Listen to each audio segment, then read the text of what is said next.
do a range of town halls, sometimes on specific issues like this.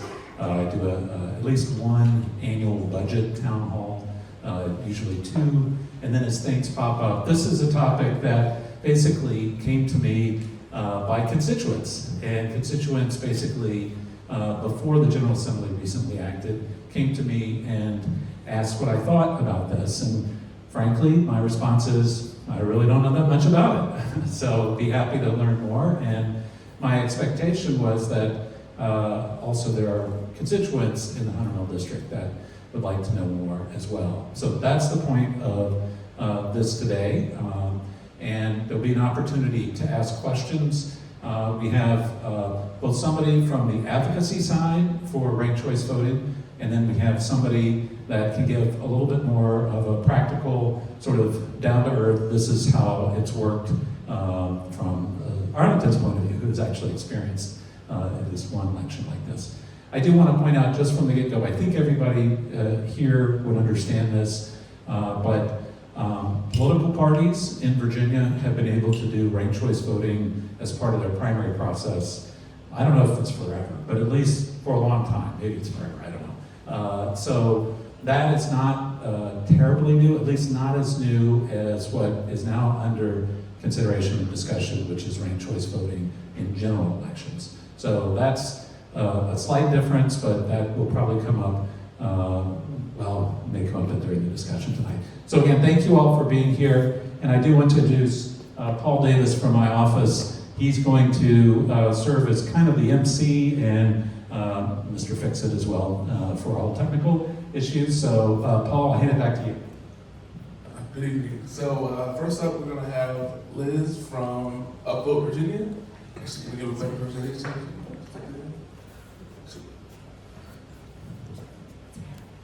I'm going to stand and probably wander around a little bit. Good evening. Thank you so much, Supervisor Alcorn, for hosting us. Paul, thank you so much for all the work you've done to put this together.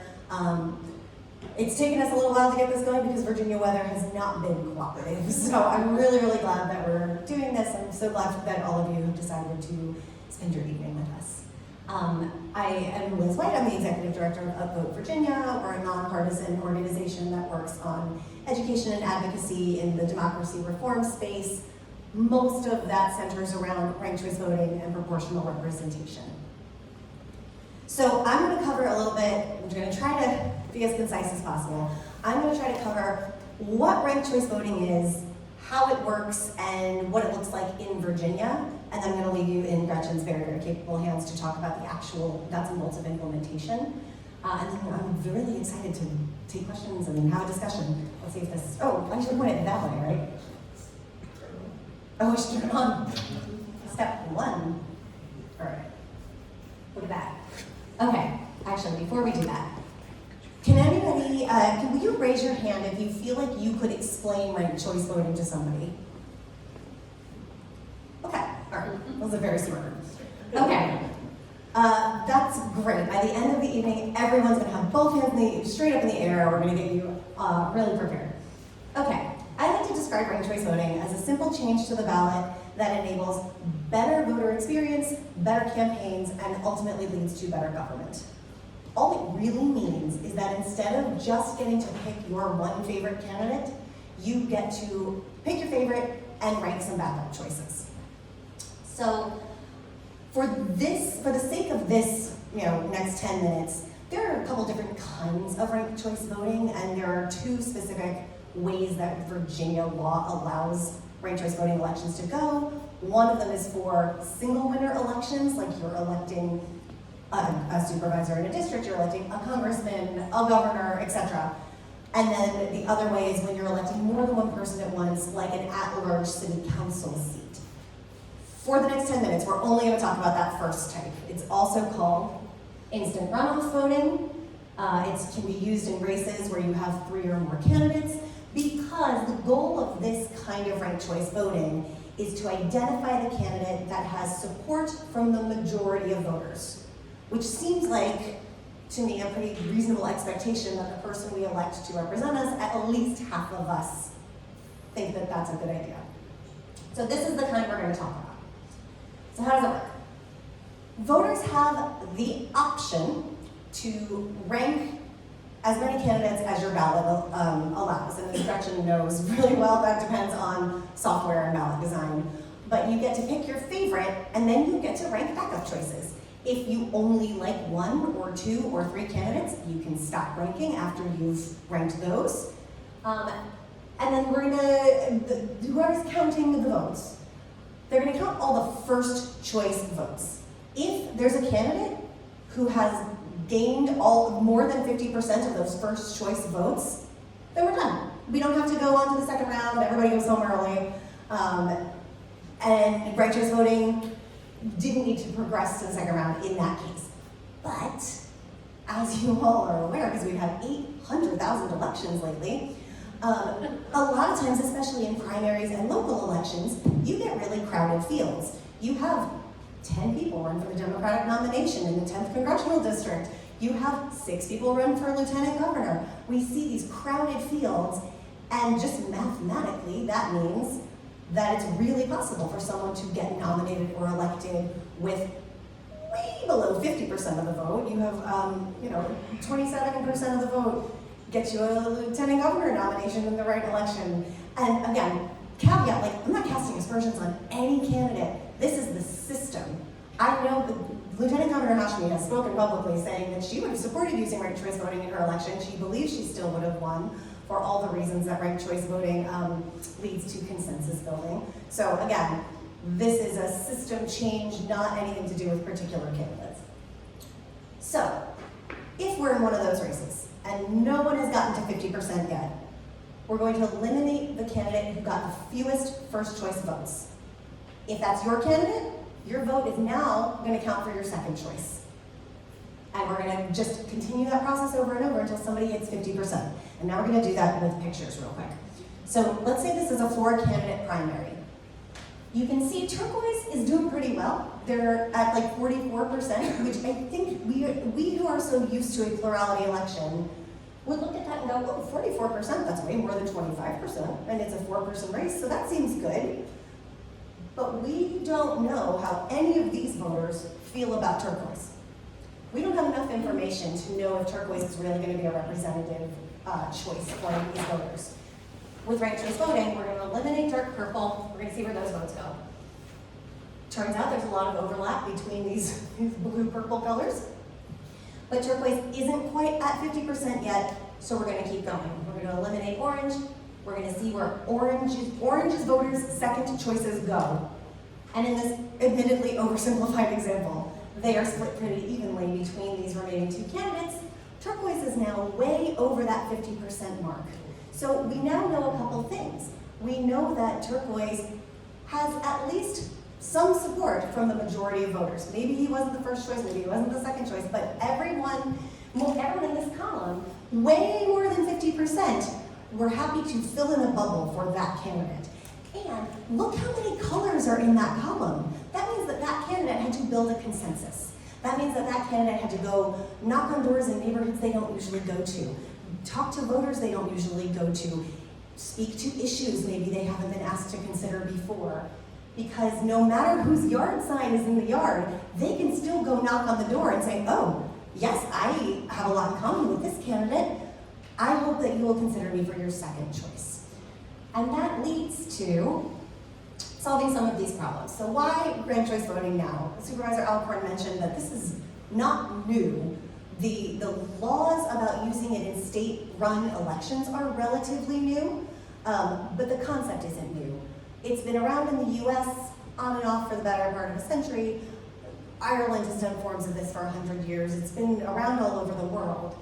But I feel like we're hearing about it more and more in the US and in Virginia in the last few years, and I think these are the 2 main reasons why.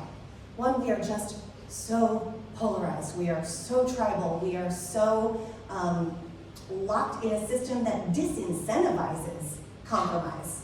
It's not even that it doesn't allow for it, it actively punishes it in some cases. So we're stuck in this bifurcated system. And what should be good news is more and more people are stepping up to run for office. And those people are coming from different backgrounds and different perspectives and different communities.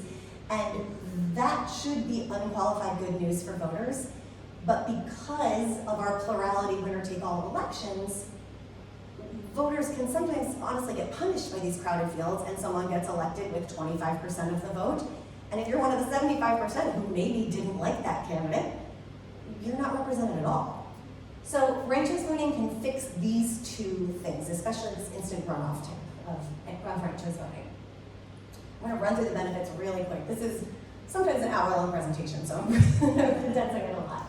We talked about it ensures majority winners, rewarding candidates who build consensus. The flip side of that is that it does actively disincentivize negative campaigning. Because if Gretchen and I are in a primary together, and I run a nasty ad about Gretchen in a traditional election, okay, well, maybe someone who was undecided, heard that message and they went, oh, right, I won't vote for Gretchen, I'll vote for Liz. But Gretchen's voters are gonna see this, and they're gonna go, ugh, how could Liz say something like that about my girl Gretchen? And in ranked choice voting, that carries a penalty. With ranked choice voting, if I trash Gretchen, I lost those voters. Whereas if I say, actually, here's what Gretchen and I have in common. Maybe we cross-endorse. Maybe if we have a similar issue profile, we do events together. And I say, I understand that Gretchen is your first choice. I would like to be your second choice. Then, if Gretchen is eliminated first, I get all those votes that I would not have gotten otherwise. So negative campaigning, I feel like, is one of those things we all hate it, but it obviously works. So we have to change the incentive structure. It's not enough to just say, hey, please don't do this anymore, because everyone's operating the system they got. So we've got to change the system. Number 4, eliminate spoilers. I think of this cut in 2 ways. One of them is there's a third candidate or fourth candidate or fifth candidate in the race. They get just enough of the votes in just the right places. Maybe it's a swing state if you want to think about it in presidential terms. Just enough to skew the election. No one gets a majority, and you have to really consider if that's the person who speaks to your values, are you throwing away your vote? Is your vote for that person really gonna feel like a vote for the person you don't want? I mean, we get 1,000 think pieces every presidential cycle about these third-party candidates. With ranked choice voting, you just get to show up and vote for who you like. If you like the long shot, if you like the underdog, if they're the only one you hear speaking to what you care about, you can vote for them. And there's no risk of throwing away your vote. There's no risk of stealing a vote from somebody else. You can vote for them and then weigh in on the more likely winners if that's the way you want to go. The other way I think about spoilers is you can have 2 candidates in a race who are similar, who check the same box in some way. Maybe they are on the same part of the political spectrum. Maybe they're from the same neighborhood. Maybe they're the same race or the same gender or the same age. I mean, whatever that is. And we who spend our Monday nights like this, I think very much vote like pundits, right? We consume a lot of analysis and a lot of news, and we try to strategize. And we go, well, those 2 candidates are the same. They're going to split the insert, fill in the blank voting block, and no one's going to win. And that might be right. In this kind of election, they might split the vote. With ranked choice voting, if voters want a candidate who is from that neighborhood, from that part of the political spectrum, of that race, of that gender, of that age, whatever it is, and there is a bunch of choices, those votes will coalesce on one of those candidates. And they don't hurt each other by being in the race. And a lot of times there's some gatekeeping. People say, well, we already have a candidate like you. And so it ends up being a barrier to entry for some new voices and new perspectives. And then I like to say that 3 + 4 in this case equals 5. Negative campaigning disproportionately affects female candidates and candidates of color. And the gatekeeping that comes from, and just the zero-sum game of the spoiler effect really are just barriers to entry for new voices. So ranked choice voting has been shown over and over again to elect more non-traditional candidates.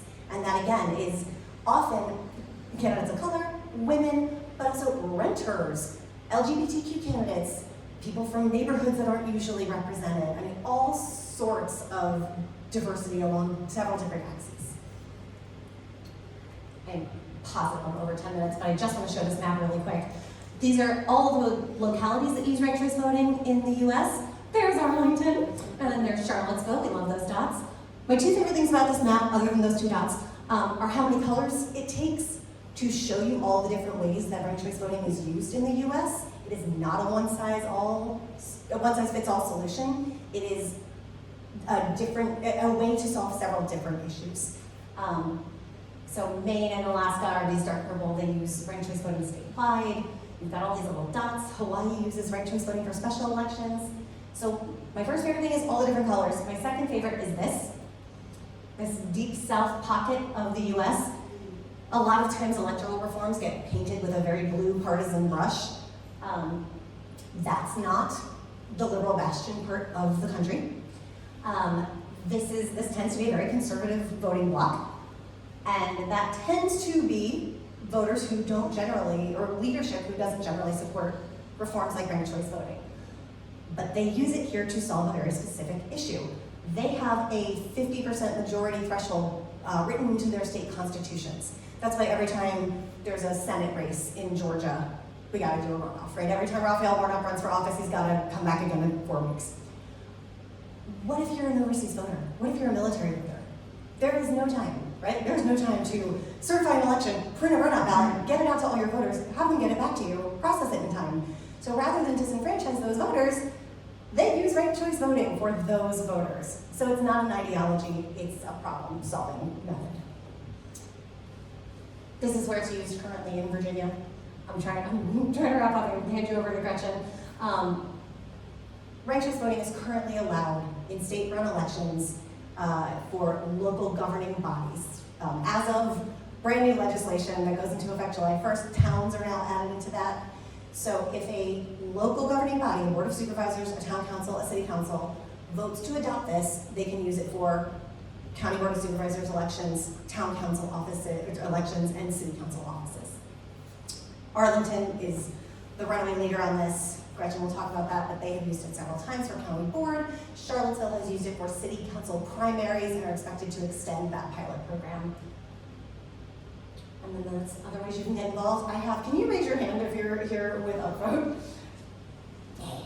So please talk to any of these lovely people. We've got a table back there where there's a Lego demonstration, there's information out in the hallway. If you want to learn more, there's plenty of opportunities to learn more, to get engaged. And then I'm very easy to find. That's how you find me. Thank you all so much.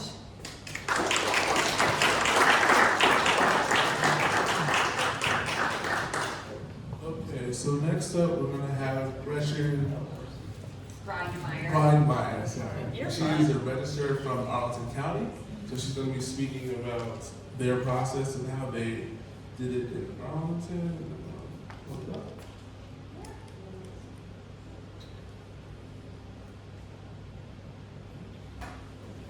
Okay, thank you. Okay, ranked choice voting in Arlington County, Virginia. So to start, we like to do a quick feelings check in Arlington. How's everybody feeling about ranked choice voting? Give me a thumbs up if you like it, a thumbs down if you don't like it, a middle thumbs if you're like, I'm still deciding. Okay. So the reason we did this is the first election where we ran ranked choice voting. The voters let us know a full range of emotions when they came in to cast their ballots. And so that was the running joke. We saw a little bit of all of it in that first election we were using ranked choice voting in. So I'm going to go through this pretty quickly. My name is Gretchen Reinemeyer. I am the Director of Elections in Arlington County, Virginia. Also tonight, I did bring backup from your Fairfax County office. So I had Eric Spicer and his crew to help answer any Fairfax County specific questions, because I will not pretend to know anything about their voting equipment or your form of government out here. I very rarely leave the Beltway, as my office will tell you. I know, I'm sorry.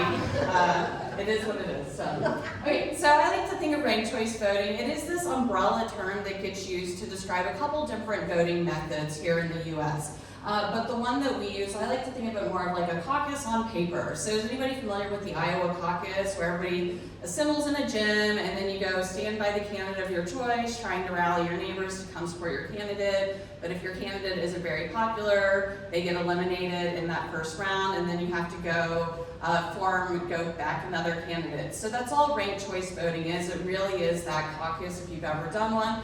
except you don't have to go to the gym till 2 in the morning. You can just go fill out your paper, choose your first, second, third, and so on choices. And then you can go home and, like you said, you lose some of that community, but you still get the process of it in place. So ranked choice voting in Arlington County is currently used for our county board office, and we use it in primaries. Right now we have Democratic primaries for county board, and we have used it in one general election for county board. So the office looks very much like it would on any other ballot, so it's just the same ballot you always get. The office isn't on a special sheet of paper, and voters voted the same way they always would. They're just going to mark their ballot and place in scanner. I do see a stack of ballots. Did you guys bring a sample of what it might look like on a Fairfax County ballot? No. Okay. So you're left looking at what it looks like on an Arlington County ballot. So Fairfax County does use different equipment than us, but this is what it looks like on an Arlington County ballot. And the office, like I said, is going to be on the ballot just with all of your other offices. So on Arlington County, you can currently rank up to 3 candidates, but Fairfax County does have different equipment. And do you know how many candidates you can rank up to? Very good. Is it 300? Or no, not ranking. 230. 230. But our system wants to rank. Yes, so you can rank up to 230 candidates on a Fairfax County ballot with their current system, is what I'm hearing. Yeah. It's good for 2020. Ours can only do 3. Yeah. It's really, when it comes to how many candidates you can rank, it really is the limits of geography. How big of a sheet of paper do you want to mark when you go into the booth to mark your ballot? So for us, it really is whether, how big will that sheet of sheet of paper be? Yeah, well, that was, we could have 230 candidates, that's our limit. We wouldn't rank that many. We've never done. Yeah, we run out of columns. Yeah, okay, so they run out of columns, they don't. But it's my turn, I got more to say. Okay. So there's a couple things that are unique about ranked choice voting, and this is some of the learning curve that we've had to experience in Arlington. So Arlington is a little different than Fairfax County for our county board. Every 4th year, you can actually vote for our ranked 2 candidates. So 2 candidates are going to get elected to that county board, whereas I'm told in Fairfax County, you only have 1 seat in your districts. So we don't have districts, so yeah. So candidates, if you are in a town where you get to rank up to 3, I know Fairfax City is still where you're ranking 5, I think. So voters are used to marking their ballot like this, but ranked choice voting, you can't mark your ballot like this. You're only allowed to fill in 1 oval per each column. So it shouldn't be a problem for Fairfax, but it can be. And this is the other problem that we see a lot, is a lot of people think that they can increase their candidate's choice of winning if they just vote for them as many times as possible. So you can vote for that if you want, but what you're doing is you're saying that if sticky toffee pudding gets eliminated in that first round, your ballot isn't going to go forward to the next rounds, it's just going to get exhausted. So you can do that if you really love sticky toffee pudding. That's the only pudding you want to back in this race, but it's not how the system's intended to work. Okay, so I'm going to fast forward through some of this, just because we don't. Okay, so we talked a little bit about how ranked choice voting is tabulated. You don't have to worry about 2 seats, so we're not going to. So we have this thing, so what I'm going to do is take you through a tabulation workshop. So it is going to be a virtual one, so we're doing it on the screen as opposed to the one where I have you guys caucus for your favorite ice cream. The first thing that we need to do when we're running an election is we need to know how many votes does a candidate need to win to hit that 50%. And so you have to determine an election threshold. This threshold, this mathematical formula, is defined not in the Virginia Code, but it's in something called the Administrative Code, which is passed by the State Board of Elections. So it's not passed by the General Assembly, but it is in code, carries the same weight of law, but is passed by the State Board of Elections. So that is where the formula is coming from. So we need the total number of ballots cast for the office. So what that means is how many days can we keep counting ballots after an election? Anyone know the answer to that? No. So we have Mail ballots right now that we can accept up to 3 days after the election, and then we still have provisional votes that we'll be counting for a couple of days after the election. So even after the election date, we still have votes coming in. So we don't actually know the total number of votes cast in any election until we get to about a week after the election. So that's just an important thing to keep in mind. Anything released election night is always unofficial, but with ranked choice voting, it can really matter when you get into rounds. Okay, so let's see. So how we count the votes once the election threshold is established? We look at all the first choice votes. If anybody reached the threshold, then the election's over. If nobody's met the threshold, then we start doing the rounds. So let's do a tabulation, virtual tabulation, to see what this looks like. So we have our 5 ice creams, and we have 13 different votes in this election. Sorry, 24 votes in this election. That's the number of ballots cast. So the number of seats filled is 1. We're only picking our favorite ice cream today. So our threshold is 13. We need to get 1 vote over 50%. Does that make sense how that threshold's calculated? I know nobody came here for a math lesson, but it is. Okay, so the first round results are in. Who's in the lead? Rocky Road's taking it away. But who has the fewest number of votes? Chocolate. So we're going to eliminate chocolate. So these are going to be our 2 chocolate. Oops, sorry, I changed the names. I need to change the ballots. Sorry, this is going to be confusing. Sorry. So we have our 2. Sorry, this was the brownies. This is the chocolate. So these are the 2 ballots that were cast for chocolate. So we're going to move these chocolate votes to their next choice. So in this scenario, you can see they stayed brown. So they both went up to pistachio. That was who chocolate voted for second. So Rocky Road is still in the lead with 9, but pistachio is now at 8. So the next ice cream we're going to eliminate is cookies and cream down here at 3. And you can see the cookies and cream, 2 of those votes went to pistachio and 1 went to Rocky Road. Have any of them reached the election threshold of 13 yet? This is a nail biter. We're going to go all the way down to eliminating our last candidate, vanilla. And you can see where the vanilla candidates went. So pistachio picked up another 3 and Rocky Road 1. So that means that pistachio is our winner. Does that help explain kind of visually how it's working? So like I said, it's an important thing to know, ranked choice voting results may not be known on election day, but that's true of any election, any tight race, you may not know the results until all of the ballots are in. And so confirming winners may take up to 10 days, and I say that just because that's how long we have to certify the election in Virginia. It just takes us 10 days to go through and make sure we counted everything. And the reason that is we have some ballots that are counted after the election.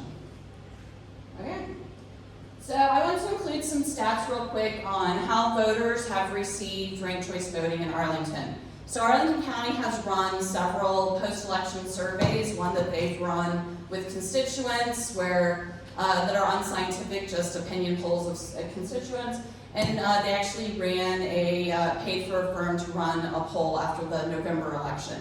And so these results are from that poll. So from it, 66 of residents that they polled supported ranked choice voting in county board elections, and that's strongly support or somewhat support, and then 26 are opposed to ranked choice voting. In terms of usability and understanding, 96 of voters felt confident when they were filling out the ballot, and 87% said they understood how votes were being counted.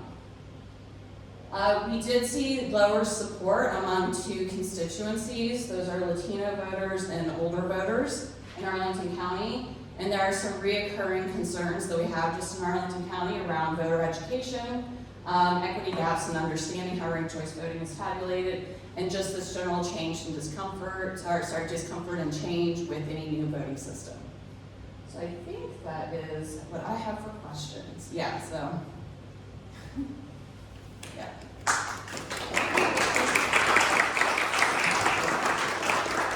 So now we have Eric Spicer. Thank you, Gretchen. Gretchen is is one of the best general registrars in Virginia. She has a fantastic team.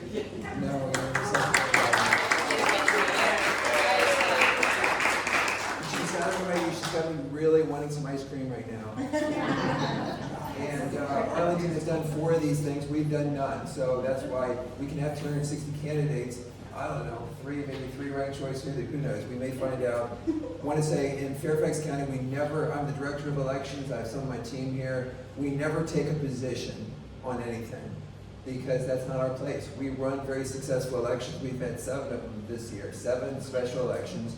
What we do is try to have fair, free elections, and the integrity of elections is very important. We send out notices for each of the special elections. The reason I mention that is because I think voter education is really important. I think you've done a phenomenal job. There could be voter confusion with ranked choice voting. You know, you're going through those numbers. I was a little confused. I've never done it before.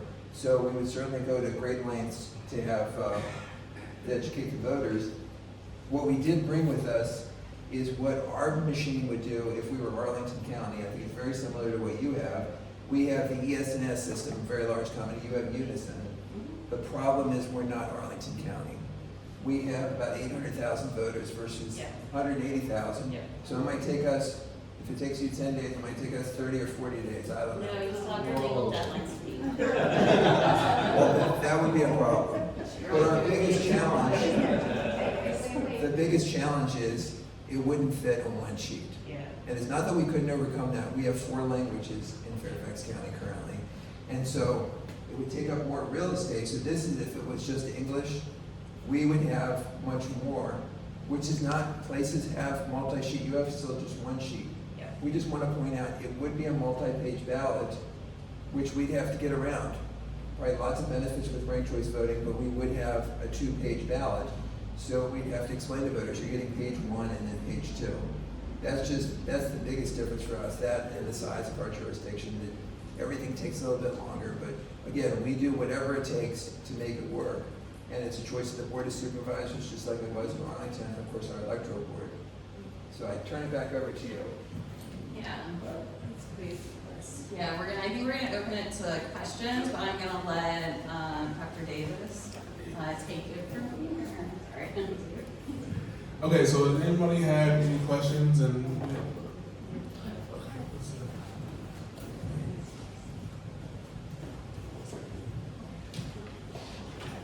So Liz, this is directed at you, or your presentation, not your person.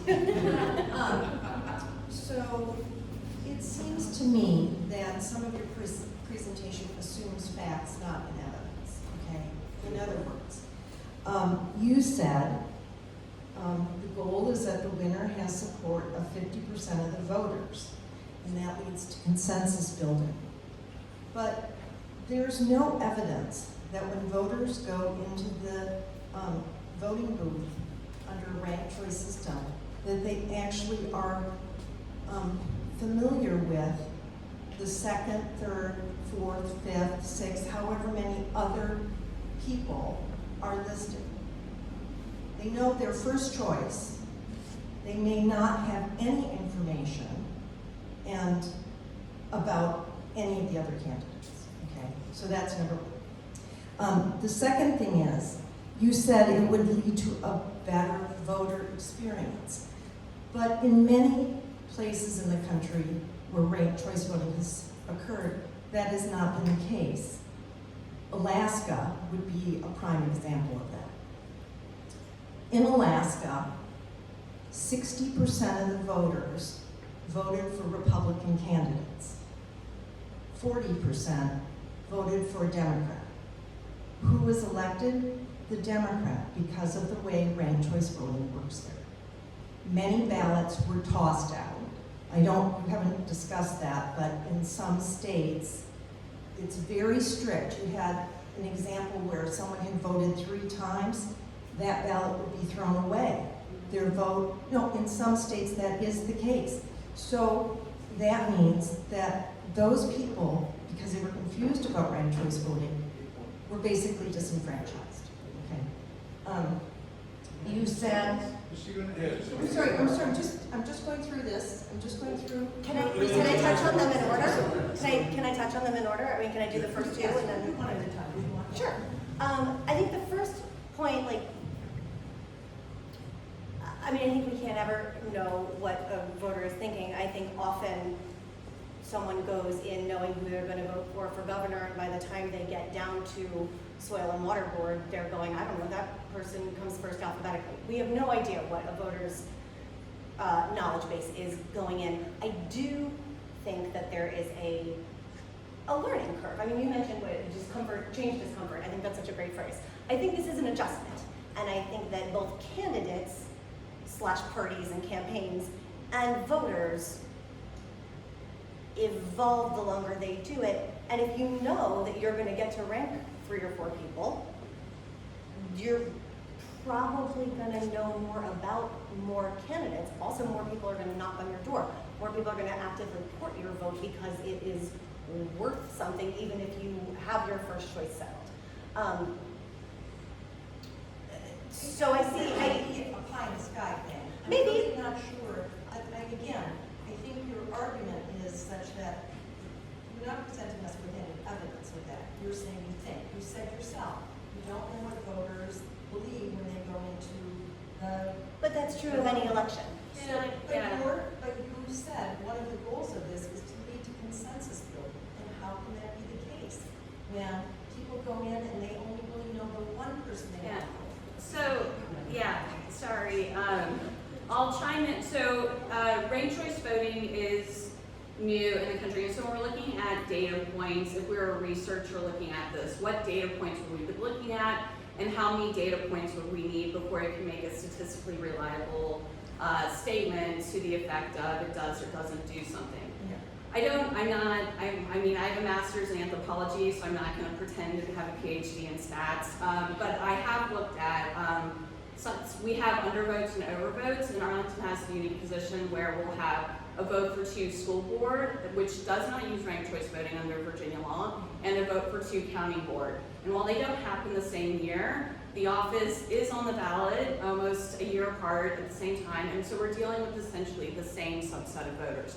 And when we looked at the number of undervotes for that school board race in terms of the number of people who only voted for 1 for that county board race, and you compare it to years where it was a vote for 2, so we're looking for some of those drop-off numbers when we aren't using ranked choice voting, because we have a lot of elections in Arlington, because we vote for both of these offices every year. So while we don't only have 3 elections where we've used ranked choice voting, when we do kind of look at it side by side or try to compare election to election, and looking at a ranked choice voting office and a non-ranked choice voting office, the ranked choice voting office is behaving the same way it did in terms of the number of undervotes, people not voting for more than 1 candidate, as it did when it was a non-ranked choice voting office. Does that make sense? Yeah, I know, it needs to, we have a presentation, I didn't bring that data, but like I said, we have tried to compare a ranked choice voting office and a non-ranked choice voting office on the same ballot, so it's the same set of voters using it.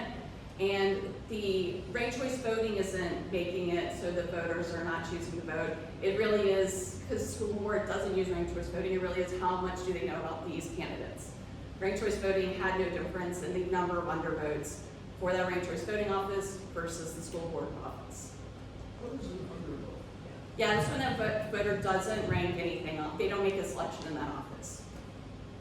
So they skip voting. Yeah, so you had I options. wasn't suggesting that people would skip voting. I was saying they would just No, circle but this one happens- person and that would be the end. Yeah, but And this then go happens down. in every election. There's something called the residual vote rate, and it's the drop-off voting rate. So people are ranking for, they're voting for president, and then they're not voting for anything else on the ballot.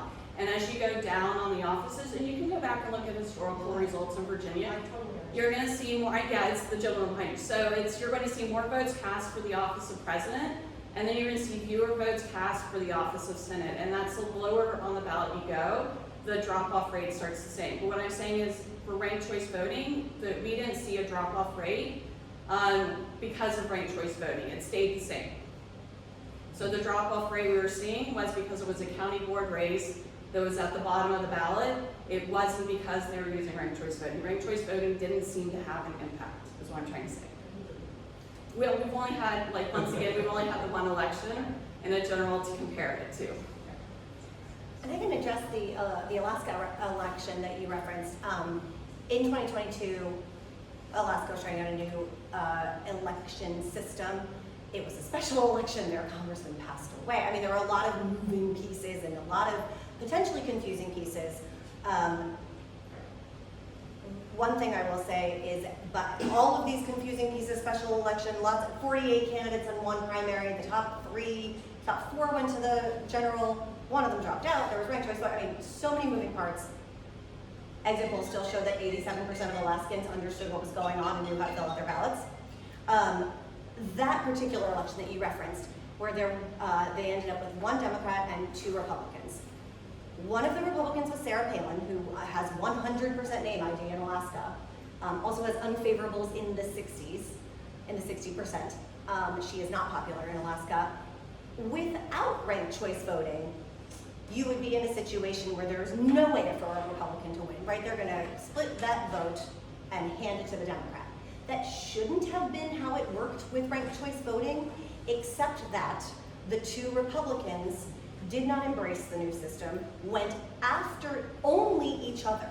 They attacked each other through that election, left the Democrat to run her positive ads about fisheries, and they attacked each other. They told their voters not to rank. They told their voters not to participate in ranking at all, not to rank them second, first or nothing. And so when Nick Begich, the other Republican, came in third, was eliminated, only half of his voters ranked the other member of his party second. 30% of his voters ranked the Democrat, and 20% of them ranked no one second. So Sarah Palin snatched defeat from the jaws of victory in that one, and that was a special election. Mary Peltola, the Democrat, went on to serve 1 full term in Congress, and then in the next election, Nick Begich won. So if that is an electorate that wants a Republican, then they course corrected. But it did shake out to show the consensus winner. And that's what we talked about, the disincentivizing negative campaigning. But that wasn't the consensus. Yeah. But it was. 60% of people wanted a Republican. No, they didn't want a Republican, or they would have coalesced on a Republican. They either wanted Sarah Palin or they wanted Nick Begich. And if they couldn't have Nick Begich, Were Republicans. but half of Nick Begich's voters did not want Sarah Palin. They had the opportunity to rank her second, and they didn't. So it was. Okay. Votes were thrown out. Well, okay, so we have other speakers that want to add about this. And I know Liz is very nice for time, so she's going to be here. Can I also, just to follow up on that, didn't the voters in Alaska have the chance to turn down ranked choice voting for future use? And actually, the vote, I think, came out that they wanted to keep using ranked choice voting. Yeah, there was a repeal effort on the ballot in 2024. It was narrowly defeated. It was very, very close. It's become very partisan in Alaska. That gets all the headlines, right? The Sarah Palin elections and the repeal effort. But Alaska politicians and voters actually are using it in such a cool way. I mean, they use it for their legislative elections. Their legislature, the majority caucus is the bipartisan caucus. They decided that they would not just have a Democratic caucus and a Republican caucus. And almost every one of them joined the bipartisan caucus. So they make the decisions, they solve problems.